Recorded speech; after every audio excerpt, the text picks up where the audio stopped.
कभी भी नाक बंद हो, स्नीज़िंग हो रही हो और बिल्कुल ब्लॉक हो चुकी हो, चोक हो चुकी हो नाक, तो बहुत ही सिंपल एक्यूप्रेशर पॉइंट है जो आपको एकदम से रिलीव करवा देगा। आपको करना क्या है, जहाँ पर नाक का जो आखिरी पॉइंट होता है ना, बस इस जगह पर, जहाँ पर ये आखिरी पॉइंट होता है, मतलब यहाँ से जस्ट नीचे होने वाला, बस यहाँ पर आपको इस तरीके से दोनों पॉइंट से ऐसे प्रेशर डालना है और ये करीब-करीब 40 से 50 सेकंड तक आप ये प्रेशर ऐसे डालते रहें।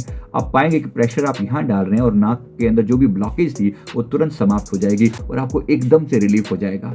इसको 40 से 45 सेकंड ही करना है, बहुत ज़्यादा तेज़ प्रेशर नहीं डालना, बस इतना फ़ील हो आपको।